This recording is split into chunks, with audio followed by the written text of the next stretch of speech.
All right.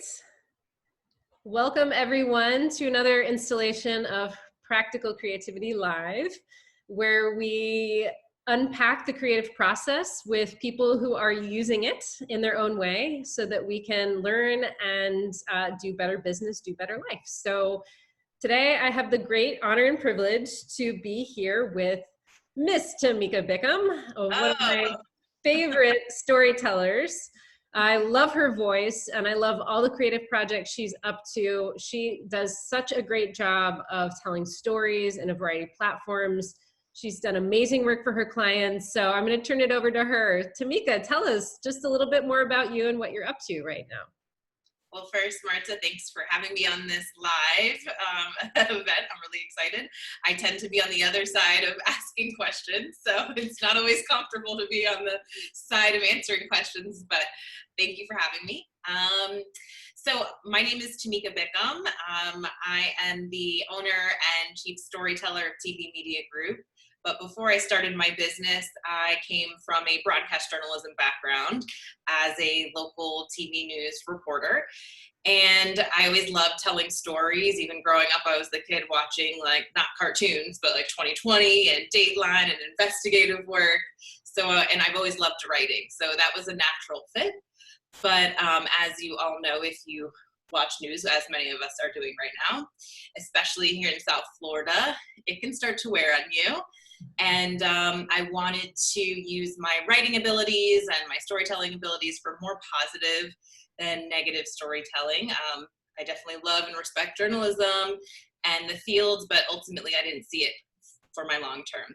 And after that, I had the opportunity to work at the New World Symphony when they were just creating a position of multimedia storyteller, and that's obviously where I met Marte here. And that was really my first opportunity to try to figure out and shape how I was going to use my journalism background and storytelling in the nonprofit world or in the arts world, and then ultimately in my business, where now I work with a variety of clients, helping them shape their messaging and their story and really create content around that, primarily video content.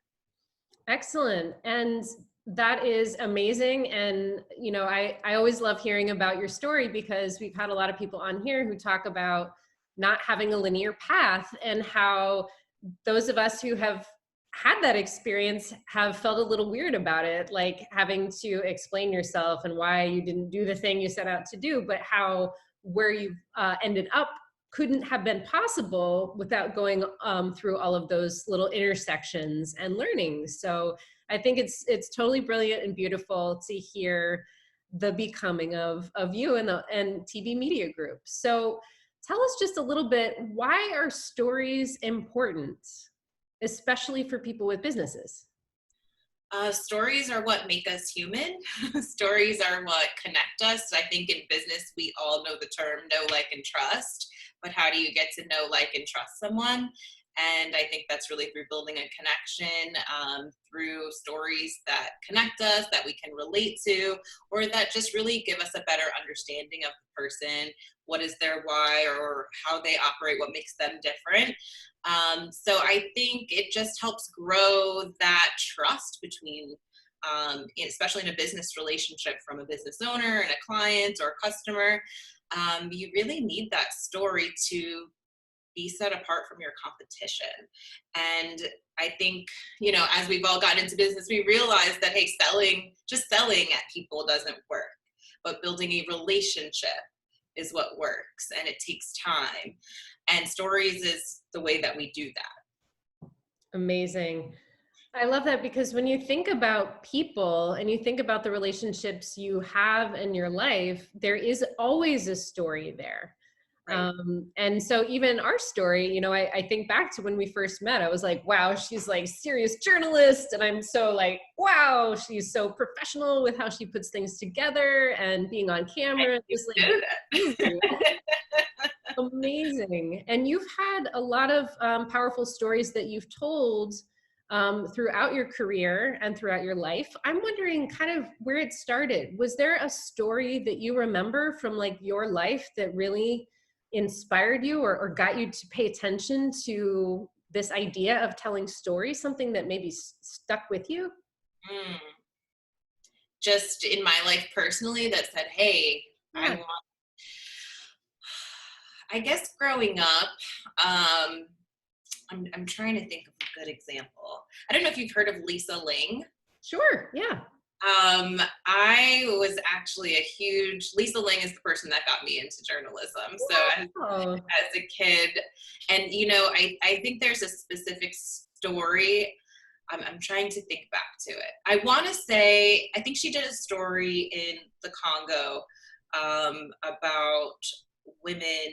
It was a very dark story, but and I can't remember all of the details around it, but I think just violence and abuse against women there, rape and things that were happening. I just remember being fairly young, maybe it was middle school or something, here seeing her report. And I think at the time she was on Oprah, so she would do these special reports on Oprah. And I just remember really, it opened my eyes, right? I'd never been to Africa. I've never been out of the country, right? I just loved that storytelling can kind of bridge that gap and can open our minds to other ways of life, other cultures, what's happening in the world, get us outside of our bubble. And the way that she told the story for me made me want to learn more. And I think I ended up going on to like write a book report in my English class or something like that around that topic. So, I mean, I think that's just the power of it. Her reporting in particular, and just how her style has always been to really dig deeper, longer form stories, enlighten us on just other things happening in the world. And I think I'm just naturally a curious person. I had a news director one time when I was interviewing for a local TV job say, one of the things I need all of my journalists to be is just naturally curious. I just need you to ask questions and just wonder like, hey, why does this happen? And so I think that I saw that in myself through watching her reports and wanting to learn more and always wanting to just gain more information.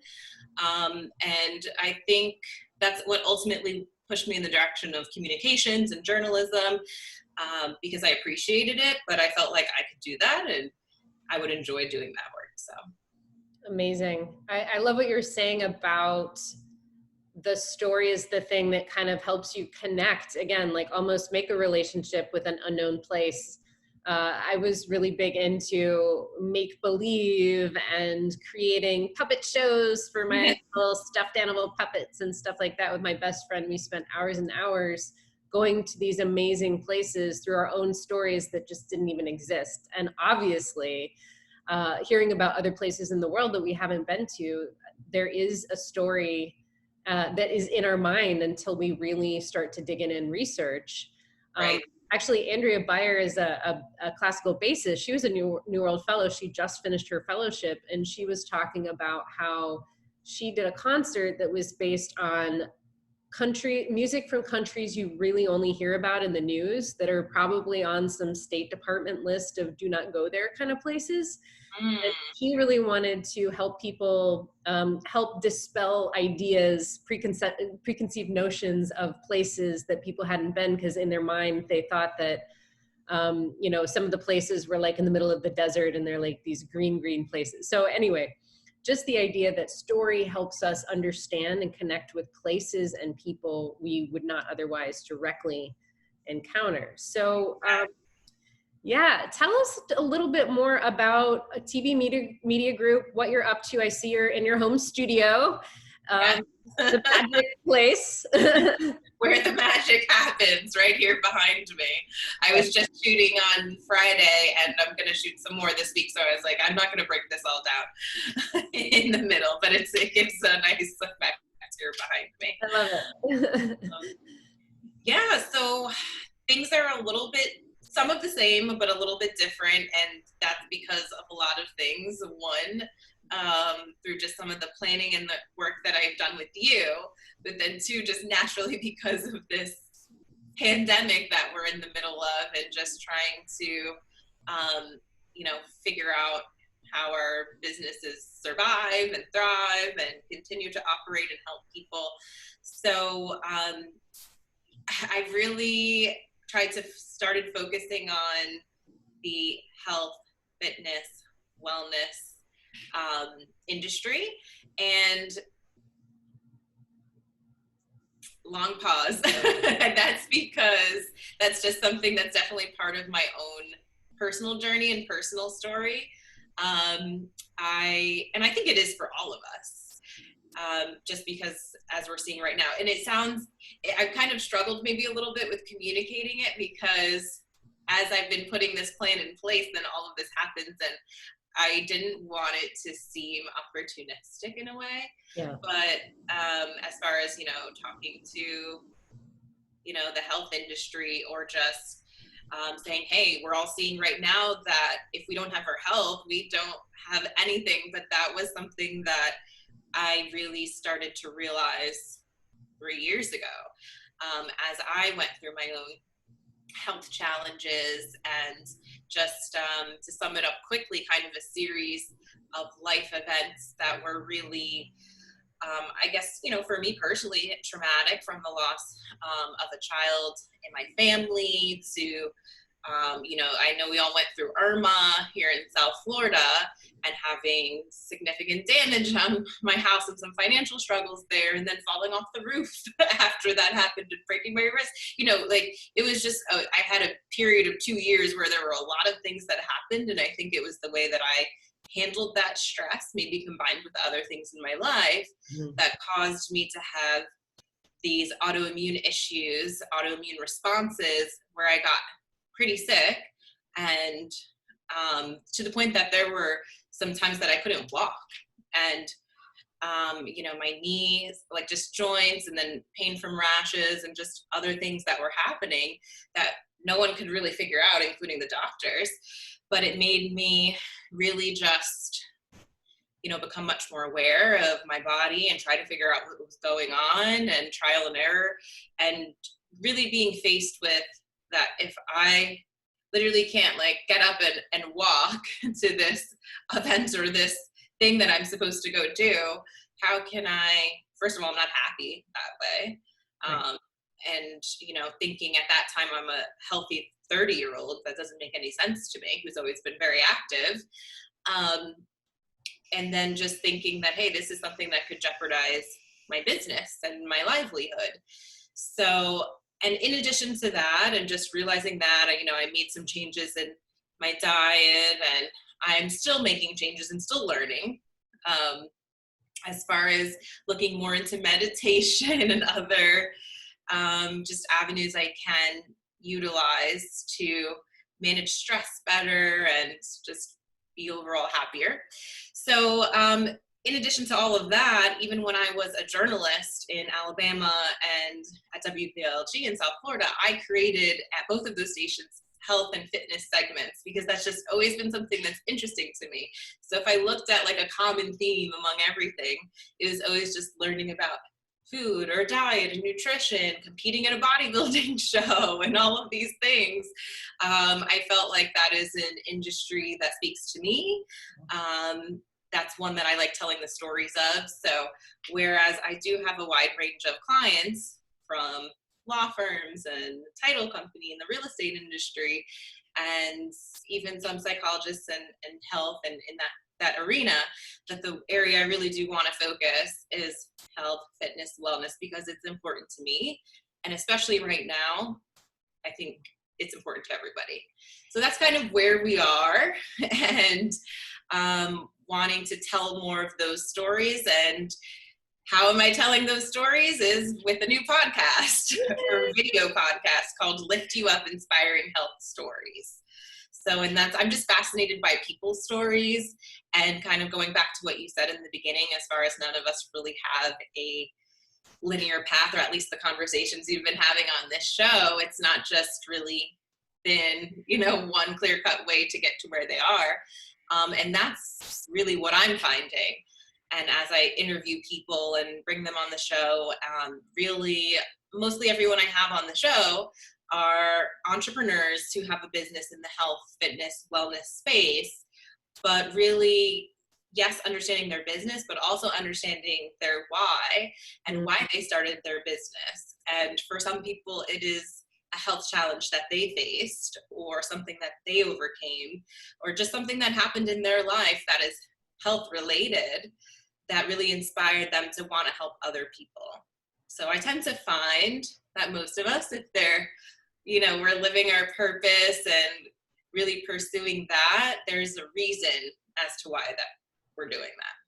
Right. And that goes back to kind of before you were clear on wanting to tell more stories about wellness and, being happy in your own life, because you are a happy person. That's very important, I know.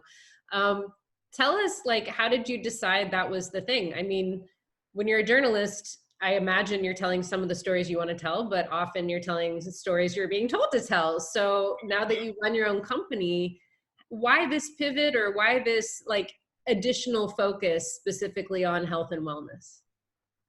Yeah, well, I think all of us who have clients know that we can tend to get in a pattern of, you're working for the client, which is, what we want to do, and we want to help our clients, but sometimes they aren't always necessarily the stories that get me super excited. I'll still, I still have a good time with it and enjoy it and try to, bring that natural storytelling out of them too. But how can I tell the stories that I want to tell? And Marte came up with the best term, which was storytelling on your terms, which I really, really love, because I'm like, I never thought of it that way. But that's what I always wanted. Even if I look back to local news, yes, you come in as a journalist and every day you're supposed to pitch a story. And it might not necessarily be a story that you're like, hey, I want to tell this, or you may just have a contact that reached out to you and that makes a good news story. A good news story is different from maybe a good story, or a story that you want to tell. Yeah. So most of the time I wasn't really telling stories that I was inspired by. And when I did, which were those health and fitness stories, even I did everything from like a self-defense class in Alabama to like this gritty boxing gym and different cool things. Like I did those on my own time. I had the platform to do it, but I had to like come in on the weekends and figure out a way to still create that extra content or stories after I was doing my regular job. So it's kind of similar in having a business. Like I still have to do the things that I need to do within that certain box for my clients. But if I want to tell the stories that are interesting to me and what I think are interesting to other people, I kind of had to carve out this other time to do it and not really have anyone else dictating what the outcome of it was. Cool. So it's kind of like a creative exploration based on something that you're drawn to anyway. And like you were talking about your clients and really understanding their values, it sounds like you kind of happened on that yourself. Exactly. And it is definitely a creative outlet, which I didn't realize until we kind of talked through that and came up with this idea. I didn't realize, like I knew in my head for a little while I wanted to start a podcast. And really lean on the skills that I had from journalism. But I didn't know exactly what that would look like and what it would feel like, because now that I'm back doing it and creating and telling stories and really doing, everything myself as far as coming up with who are going to be the guests and scheduling that and shooting it and, everything that just goes into a production, it's like, oh, this is so much fun. Why have I not been doing this sooner? This is just my creative outlet and just how it all comes together and titling the episodes and everything like that. I feel like that's kind of what I've been meant to be doing. And it's just nice to do something that is yours. It's hard to do something that is yours because we still, we have whether you work a full-time job or you have clients or whatever it is that you do, you have to do those things. But I'm now valuing how important it is to take the time to do the things that you really just love, even if that doesn't mean it's bringing you some type of monetary whatever in return. It's just nice to have that creative outlet. And I think sometimes in business, we get just so focused on the business and the revenue and what all of that is, and forgetting that, hey, I'm actually, like, I feel like I forgot that I am a creative person and I'm not really creating for me or inspiring myself. That's so important. And, I'm so proud of you, first of all. Tamika and I worked together. I helped her just as a coach, just, talk through some of this stuff. It's really great to have an advocate. And I'm really so excited and impressed with not only like the aha moments, but actually seeing you full of life and being full with creativity. And I see the satisfaction now. I just see you being full, because I think when you're a small business owner, especially a founder, it's so easy to just focus on what everybody wants and keep all the balls in the air and all the plates spinning and the gymnastics you have to do to just like run your business. Exactly. But one of the things that we talked about is definitely like what energy activities drain your energy, what activities feed your energy. So this sounds like it has been a source of filling up, which is so great. I'm so excited to hear that.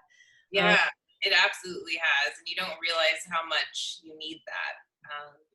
Yeah, for creative people, I didn't realize how much I missed it. And I'm like, oh, what else can I create? What more can I do?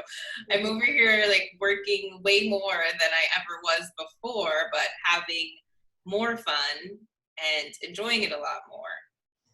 Yeah, and I think when you're in that space where you're really in the pocket and living your value, and your values at the same time, it's something that like you get in a generous mode where like things just start happening because of the momentum. And yes, you're keeping an eye on the clock, but like you're so engaged, there's like new possibilities, and you just get into a different kind of flow, which I think trickles down to the other parts of the business. Like, I have CFO Fridays with myself. Like I that's the day that I go through like my books and then I reconcile invoices and I reconcile my bank accounts. And, it's like a financial Friday date with myself. But, to be able to be here and doing these kinds of things for me, it just like holding space for people, especially people like you who I've just seen take in such a direction and do something so bold and so satisfying, and people are really loving it. It just makes me feel so happy and proud. So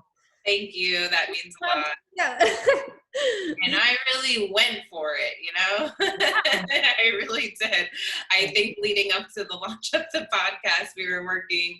Now, I will say I have, since, we have a small agency where we do digital marketing and all of that for our clients. I do have, a graphic designer and someone to help me with editing, because otherwise it just wouldn't have been possible, because I decided to start off with 2 episodes and then just everything, from setting up a production and making it look good and coming up with the branding and the look and the name. And then you have to, once you have the podcast, right, you've got to submit it to all the apps, and then you have to, if you're hosting and the website. So anyways, I'm getting off track here, but it was like a lot of things. There's a lot of things, but you're like, hey, I have a new project and this is just fun. And I went all in on it.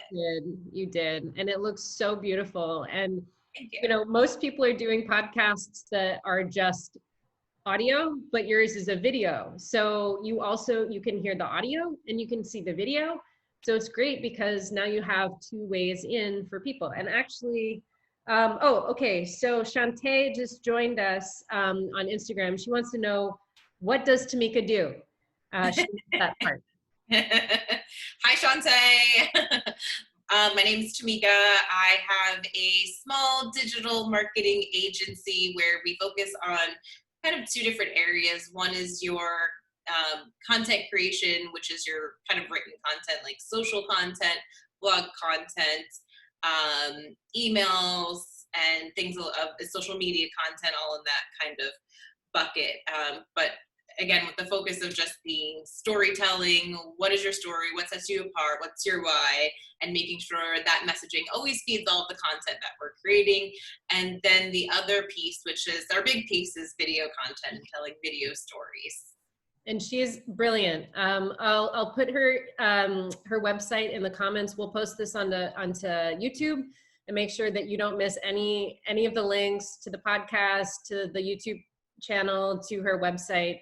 She's fantastic. If you actually go to her website, it's like all video. So immediately you're like getting pulled into the work, which is so cool. So she says, very cool. That it is very cool. Thank you. Yeah, thank you. And Tamika, tell us, you are a creative person. Creators got to create. Tell us a little bit more. Bring us kind of like behind the scenes. We're a little bit behind the scenes with you in your studio there, which is awesome. But tell us, like, how do you, what drives you creatively, and what does your creative process actually look like? Yeah, that's a really good question. So, well, there's I guess they're both similar, but I'll go through an example where I'm specifically working on, there's a couple video projects that I'm working on for clients. For me, this is very much a creative process that I would say is similar as far as the podcast and all of that. But I have a lot of fun with video. It's definitely my favorite thing to do, which is why, going back to what you said about most people have podcasts that are audio, since I come from TV and I know video, I had to make it a video podcast just because, that's what makes sense. And that's what I enjoy visually. For me, whether I'm working with a client or creating my own content, I'm thinking about the visuals, because we're talking about video. So first I have to know where we're going to go with the video and with the story. So I'm working on a couple of projects with a client, and, at first glance, and again, sometimes, interviews don't always come out great. Your interviewees don't always give great sound bites, and you have to work with that. But if I know where we're going to go with it at the end, for instance, one video is for a med spa that had the goal of using this video for their lobby monitor, which is much different than saying, hey, I want a video to drive sales online through a Facebook or Instagram ad. Okay. And we really had one strong interview and the others not so strong. But knowing how we were going to pull it all together, and that somebody who's watching it in a lobby most of the time isn't hearing it. And the point of this is now to upsell somebody who's coming in the door and watching it and saying, hey, I'm coming in for this one service, but I could get these other 2 or 3. Mm-hmm. How can we show them really the wide range of services that this office has to offer? So knowing that I have to go there will help me know what kind of sound I have to get, what kind of video will match that, because your video is what brings it all to life, and you will always want that to match with your sound. So, okay, I'm paying attention to what I hear. I know what I need to get, and hopefully I get all of that, or almost all of that, and then going back and making sure I have all the visuals to match it. And then anytime I'm putting a video together, the part that I hate the most is called logging. So I actually go back and transcribe everything. And I always do that myself, which takes hours of time. But to me, that's the only way that you can really write a story well, where you're not using a voiceover. Maybe I'm getting too technical, but you have some stories that have a voiceover. And when you have a voiceover, you can use that to connect different ideas. But when you don't have a voiceover, now you need to make sure all of the sound that you have can transition from one idea to another. And to me, the only way to really try to do that in the smoothest, best way is that you actually transcribe all of your video. And then from there, I consider transcribing, putting together the pieces of a puzzle. So taking all my different sound bites that I've got kind of laid out that I like, and piecing them together to make one cohesive story. Amazing. Amazing. So that's kind of the process. It really is so involved, but when you hire a professional, you get professional quality work. And it is not easy, and it is not fast to do a really good job, but I know you do a fast job for your people because you're really good at it.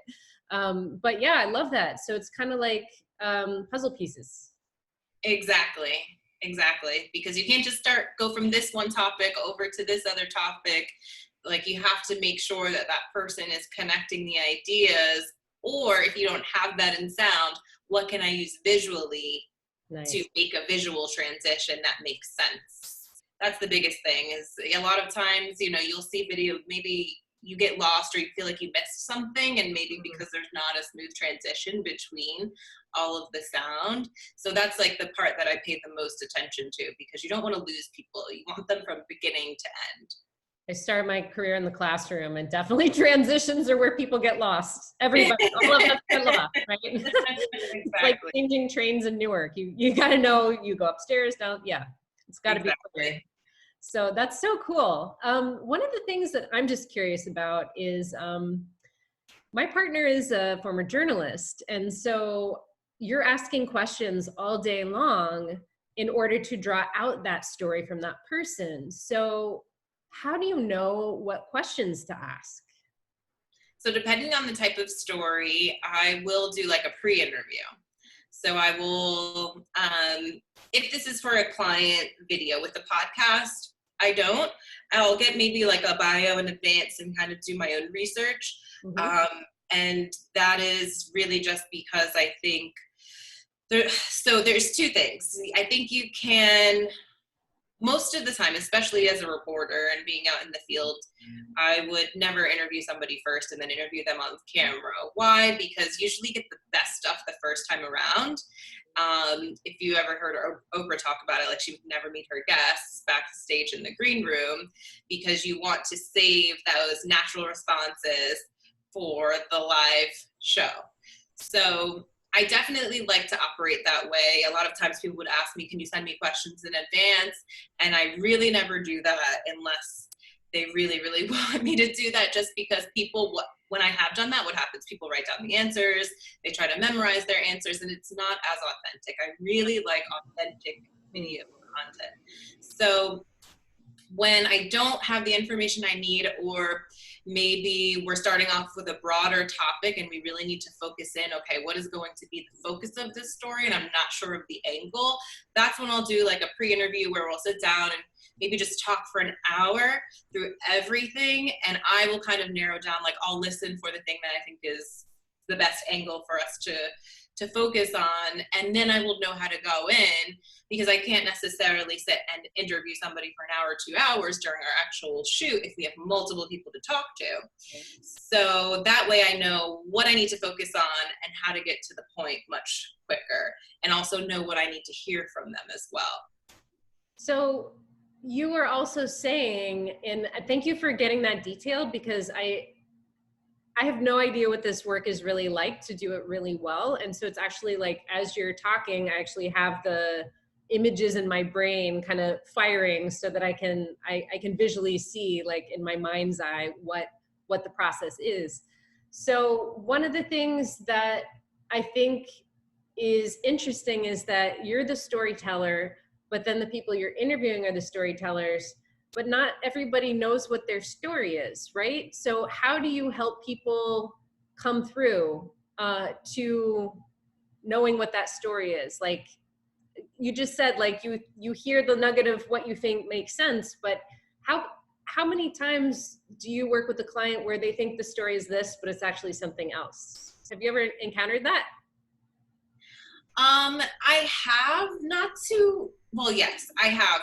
Honestly, I really haven't in video, which I feel very lucky as far as that goes, because I like to really have some creative freedom there. And luckily the clients I'm currently working with are like, okay, what direction should we go in? And that's the best for me, because even if you have a set idea of the direction that we should be going in, sometimes that's just not the strongest. Yeah. And the idea won't come across as clear. So for the clients that don't really know, I mean, I think that's where really that pre-interview kind of comes in, because I don't expect them to know what to say. So if I can prompt them with good questions, yeah. I think that's where it really comes out. And for instance, I did this recently with Crystal Academy, which I'm really excited for that story. I don't know if you're familiar, but they're a therapy center and school for kids with autism. And the founder, Marte Palacio-Pike, she's really awesome. She's got a beautiful story. And she founded this therapy center in school 10 years ago. And this was after her son was diagnosed with autism at 2.5 years old.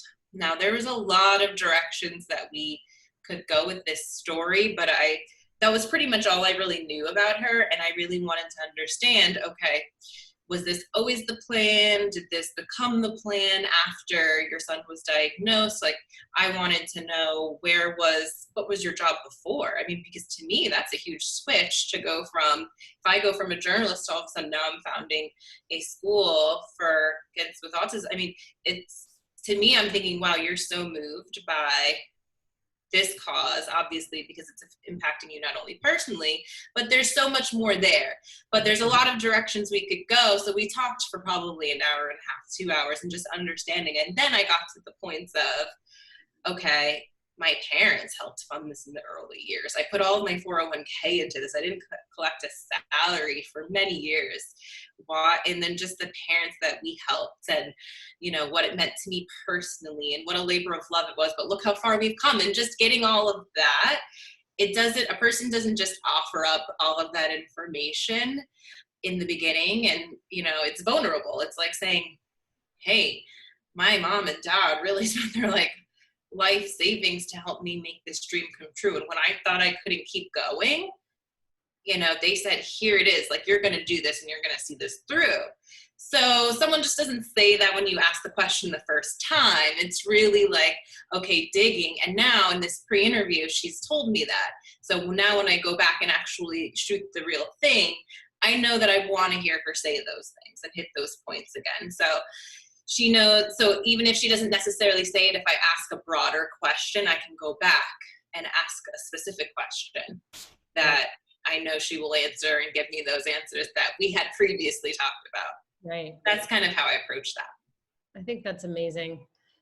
When somebody is considering video work, but they're just starting out, how do they know whether it's something that they should tackle? How do they make the decision as to whether they work with a firm like yours, or do it themselves on their phone? For just somebody starting out, what advice would you give? I would say just to start experimenting on your own. And one, I would ask, what is the goal of the video? What do you want to do with it? What do you hope to achieve with it?